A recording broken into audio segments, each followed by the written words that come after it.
નગરો, સભા અને ઉદ્યાનો રચી આપ્યા છે. તો હે પ્રભુ, અમે પૂર્ણ ભાવથી આપનું પૂજન કરીએ છીએ. અમારા આ પૂજનનો સ્વીકાર કરજો અને અમારી પ્રાર્થના મુજબ અહીં બધા જ સાધનો રહેવાના, ભોગના આ બધા સ્થળો અહીં રચી આપો. અમે અમારા શ્રી કૃષ્ણના કહેવાથી આપને શરણે આવ્યા છીએ. ગોવાળિયાઓએ આ મુજબ ભગવાન શ્રી વિશ્વકર્મા પ્રભુનું પૂજન કર્યું અને રાત્રિના સમયે પૂજન કરી અને પછી સૂઈ ગયા. બધા જ ગોવાળિયાઓ સુખપૂર્વક સૂઈ ગયા એટલે ભગવાન શ્રી કૃષ્ણ પ્રભુએ વિશ્વકર્મા પ્રભુનું આહ્વાન કર્યું. ભગવાન વિશ્વકર્મા પ્રભુને બોલાવ્યા છે અને જેવા વિશ્વકર્મા પ્રભુને બોલાવ્યા એવા જ ભગવાન ત્યાં પ્રગટ થયા. તેઓ જ્ઞાન અને ઉંમરમાં વૃદ્ધ હતા, છતાં એની શરીર શક્તિ અને ક્રાંતિ અદ્ભુત હતી. વિશ્વકર્મા દાદાની સાથે કરોડો શિલ્પીઓ આવ્યા અને 5 યોજન વિસ્તાર વાળું એક અલૌકિક દિવ્ય નગર એને રાતો રાત તૈયાર કરી નાખ્યું છે. રાતો રાત. જેમ આયા તમારે બધાને કથા સાંભળવાની હતી, તમને બધાને કથા સંભળાવવાની એક ઈચ્છા જાગી, એટલે આ બધું જે ઉપરનું છે ને, જેટલી બધી રૂમો એ કાંઈ ઉપર હતું નહીં, પણ આ બાપુએ તરત ને તરત આ 2-3 મહિનામાં બધું તૈયાર કરી નાખ્યું. 2-3 મહિનામાં કે આ બધા મારા ભક્તો આવશે એને ઉતારો તો દેવો પડશે ને. એટલા દોડા કર્યા છે, એટલા દોડાઓ કરીને રાતોરાત તૈયાર. રાતોરાત ગોવાળો માટેના સુંદર સુશોભિત આવાસો એવા મનોહર હતા કે એમાં રચેલી પુતળીઓ જોઈને ગોવાળોને એમની ગોપીઓ ઊભી હોય એવી ભ્રાંતિ થતી હતી. એવી પ્રતિમાઓ, એવી પુતળીઓ બનાવી કે ગોવાળો જોવે તો એને એમ લાગે કે જાણે આ તો ગોપીઓ ઊભી છે. ગોવાળોને એવું લાગે. આટલી બધી સરસ શિલ્પકામથી આ નગરને ફરતો એક મજબૂત કોટ બાંધ્યો હતો. પ્રત્યેક મકાનને નાના મોટા દરવાજા હતા, ગંધસાર મણીના પગથિયાઓ અને શંકુ ખીલાઓના સ્તંભો હતા. એમાં ગોવાળોને જોઈએ એવી બધી સગવડો હતી. ભગવાન વિશ્વકર્મા પ્રભુએ રચેલું આ નગર તીર્થોમાં સારરૂપ હોય એમાં વસવાટ કરનારાઓને મોક્ષ આપનારું હતું. જાણે કે ગોલોકમાં જવાના પગથિયા રૂપ આ નગર હોય એવું ઉત્તમ અને શ્રેષ્ઠ બનાવી આપ્યું છે.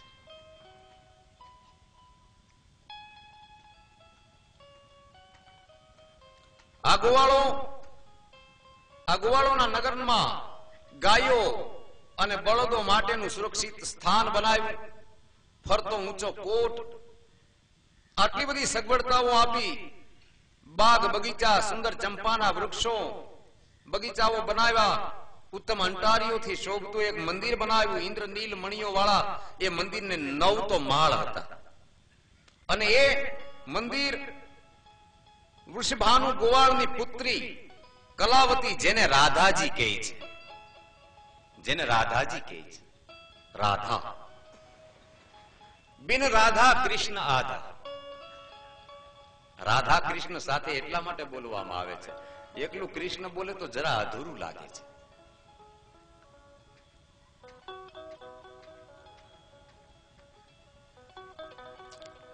નવ માળનું એ હવેલી, એ મંદિર રાધાજી માટે બનાવ્યું છે. પછી વિશ્વકર્મા પ્રભુએ એક વિશાળ જગ્યામાં નંદરાયનો મહેલ તૈયાર કરાવ્યો છે. એની આસપાસ પુષ્પ વાટિકાઓની રચના કરી અને મહેલને ફરતી ખાઈ રચી, જેમાં એકાંત સ્થળે એક ગુપ્ત માર્ગ રાખ્યો હતો. નંદરાયના મહેલને મજબૂત દરવાજાઓ હતા.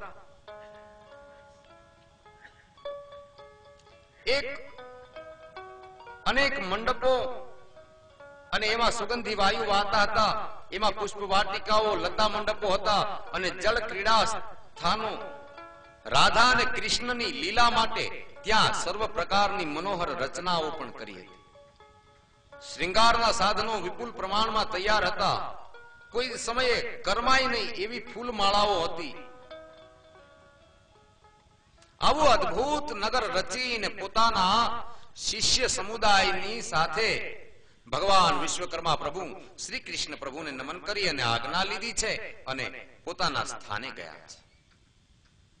અને જ્યાં સુપ્રભાત પ્રાતઃકાળે જ્યારે ગુવાળિયાઓ બધા જાગ્યા ત્યારે એમણે આ અદ્ભુત નગર જોયું અને એમાં મનપસંદ આવાસો એ પસંદ કરી એમણે નિવાસ કર્યો. આ દિવ્ય નગરનું અલૌકિક લક્ષણ એવું હતું કે ગોપ અને ગોપીઓ અને એમના કુટુંબીઓ સિવાયના અન્ય લોકોને એ દ્રષ્ટિ ગોચર હતું. એ સિવાય બીજા કોઈને દેખાય નહીં, દ્રષ્ટિ ગોચર. તો હે મુનિઓ, આવી સરસ રચના વૃંદાવનની કરી છે.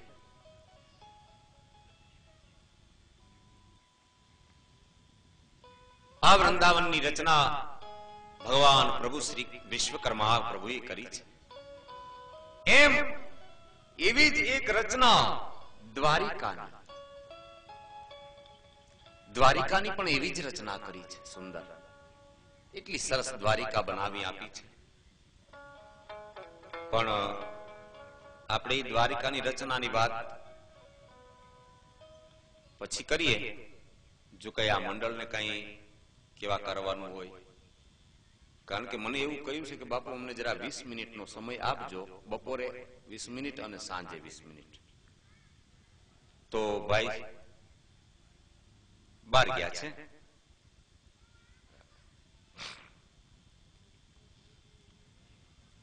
આવે છે સારું, નહીતર અમે પાછું અહીંયા શરૂ રાખીએ.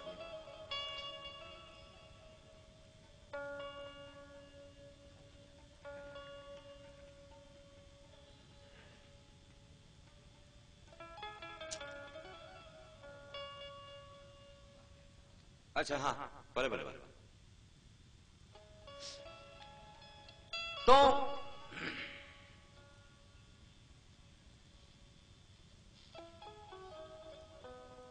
શૌનક ઋષિએ પ્રશ્ન કર્યો કે હે સુત પુરાણી, અમે જે સાંભળ્યું છે કે દ્વારિકાની રચના ભગવાન શ્રી વિશ્વકર્મા પ્રભુએ કરી છે. એટલે સુતજી કહેવા લાગ્યા કે હે મહામુનિઓ, હવે તમને દ્વારિકા નગરીની રચના કહું છું. મથુરામાં ભગવાન શ્રી કૃષ્ણ અને બલરામે આવીને જ્યારે કંસનો વધ કર્યો, કંસનો વધ કર્યો છે. મથુરા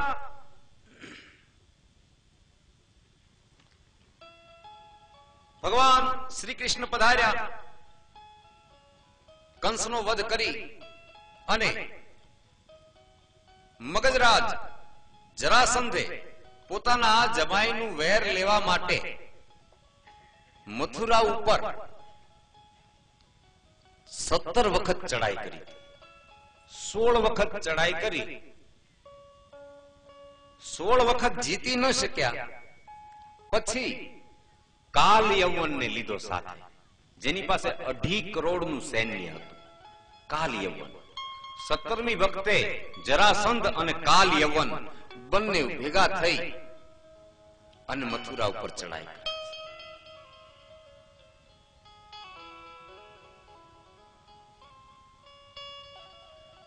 બન્યું એવું, મથુરા ઉપર ચડાઈ કરી 17 વખત હરાવીને પાછા કાઢ્યા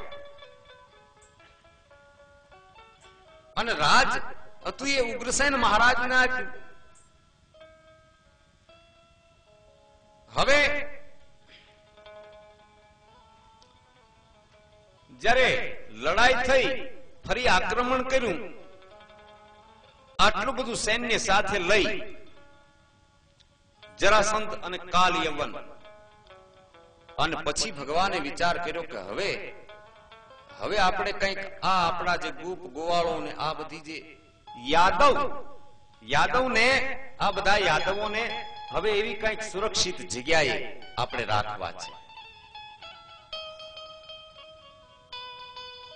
એટલે ભગવાને તો નક્કી કરી જ નાખ્યું હતું, પણ કૃષ્ણ છે એ ક્યારે શું કરે ને શું નહીં એનું કઈ બીજા કોઈને ખબર ન. પણ આ જયારે યુદ્ધ થયું ત્યારે ભગવાન શ્રી કૃષ્ણએ કહ્યું કે હવે આપણે અહીંથી નીકળી જાય. એટલે મોટા ભાઈએ કીધું કે તું રણ છોડવાની વાત કરસ, આ ભૂમિ છોડવાની વાત કરસ એમ. એટલે કૃષ્ણ ભગવાને કહ્યું કે તમારે રહેવું હોય તો રહ્યો, બાકી હું તો જાઉં છું.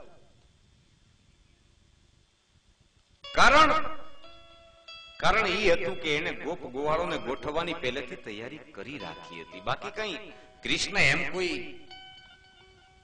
વયા જાય તો બને જ નહીં. પણ આ એક લીલા છે ભગવાનની, આ કૃષ્ણ લીલા છે. અને આપણે એક જય જયકાર કરીએ છીએ ને, બોલો શ્રી રણછોડ રાય કી. ઈ રણ છોડી તેદી બન્યા. તે દિવસે ઈ રણ છોડી નીકળી ગયા એ વખતે. અને ક્યાં પધાર્યા? દ્વારિકા. ઉગ્રસેન મહારાજને રાજ સોંપ્યું. 17મી વખત આવી રીતે હરાવીને કાઢ્યો. એટલે 18મી વખત મલેચ્છ રાજા કાલ યવનની મદદ લઈ ચડાઈ કરી. આ કાળ યવનને એવું વરદાન હતું કે યદુવંશી કોઈ એને મારી શકે નહીં. કાળ યવન હતો ને એને એક વરદાન પ્રાપ્ત હતું કે કોઈ યદુવંશી એને ન મારી શકે. એને ડર એક એનો હતો, એટલે કે યદુવંશી મને કોઈ ન મારી શકે.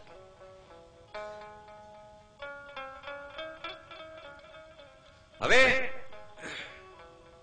આ સમયે કૃષ્ણ ભગવાને વિચાર કર્યો કે યદુવંશીનું રક્ષણ કરવા માટે, એમને રહેવા માટે મજબૂત કિલ્લાવાળા નગરની રચના કરાવું. આમ વિચારીને એમણે સુરક્ષિત એક સ્થાનની શોધ કરવા માંડ્યા. એક વટવૃક્ષ નીચે બેસીને પછી એને મંત્રણા કરી છે. ભગવાન શ્રી કૃષ્ણ પ્રભુએ વિશ્વકર્મા દાદાનું સુમિરન કર્યું છે. અને સુમિરન કરતા જ પ્રભુ વિશ્વકર્મા ત્યાં પ્રગટ થયા. એમણે શ્રી કૃષ્ણને એવી સલાહ આપી કે તમે એક કામ કરો, સમુદ્ર પાસેથી 100 યોજન જમીન જગ્યા માંગી લો, એ પ્રાપ્ત કરો, એટલે હું ત્યાં તમને અભેદ કિલ્લા વાળી એક નગરીની રચના કરી આપું. આમ કહીને વિશ્વકર્મા પ્રભુએ ભગવાન શ્રી કૃષ્ણ માટે ખાસ બનાવેલું એક સુવર્ણ કમળ એને ભેટ આપ્યું. અને શ્રી કૃષ્ણએ ગરુડને આજ્ઞા કરી કે હે પક્ષી શ્રેષ્ઠ, તમે સમુદ્ર તટ ઉપર જઈને નિરીક્ષણ કરો કે આપણે યોગ્ય ભૂમિ ક્યાં મેળવવી. ગરુડે પશ્ચિમ તટ ઉપર ભ્રમણ કરીને પોતાની તીક્ષ્ણ દ્રષ્ટિ ઈ દ્વારિકા માટે જમીનની પસંદગી કરી અને સમુદ્રને શ્રી કૃષ્ણની આજ્ઞા કઈ સંભળાવી. સમુદ્રએ જમીન સોંપવા કહ્યું, હા પાડી. પછી ભગવાન શ્રી કૃષ્ણ અને ભગવાન પ્રભુ શ્રી વિશ્વકર્મા ત્યાં પધાર્યા અને સર્વ રીતે અનુકૂળ સ્થાન જોઈ અને પ્રસન્ન થયા છે. ભગવાન શ્રી કૃષ્ણએ વિશ્વકર્મા પ્રભુને વિનંતી કરી કે હે દેવોના સ્થપતિ, આ જગ્યા ઉપર તમે એક એવું નગર તૈયાર કરો કે જે સ્વર્ગના દેવતા કરતા પણ સમૃદ્ધ હોય.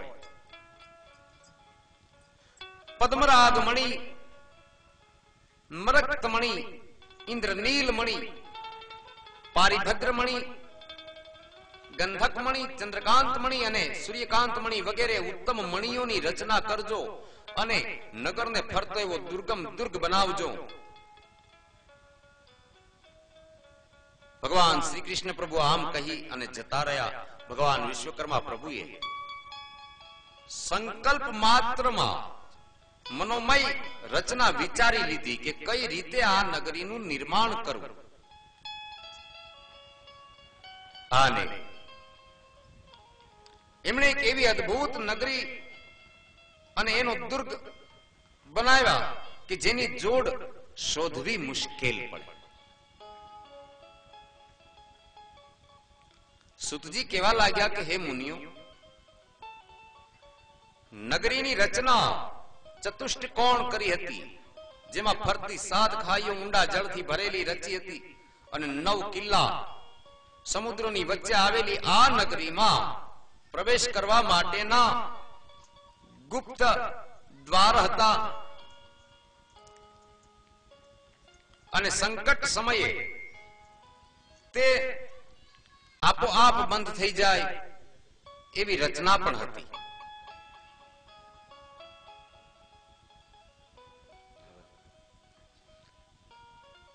તો આવી સરસ નગરી જે બનાવી છે,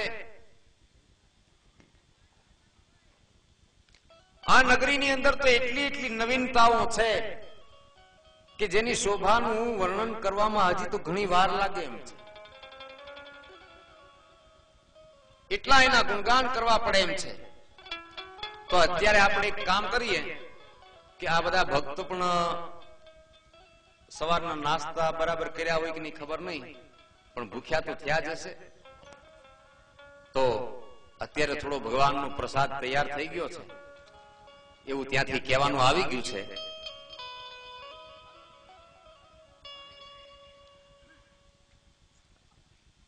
અને આપણે અહીંયા સગવડતા પણ બીજી પણ ઘણી બધી કરવી પડે એવું છે, એટલે આપણે બધી બાબતને લક્ષ્યમાં રાખવી જરૂરી છે.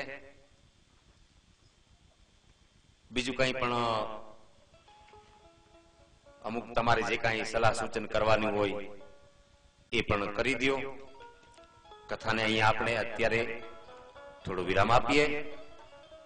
બોલો શ્રી વિશ્વકર્મા ભગવાન કી જય.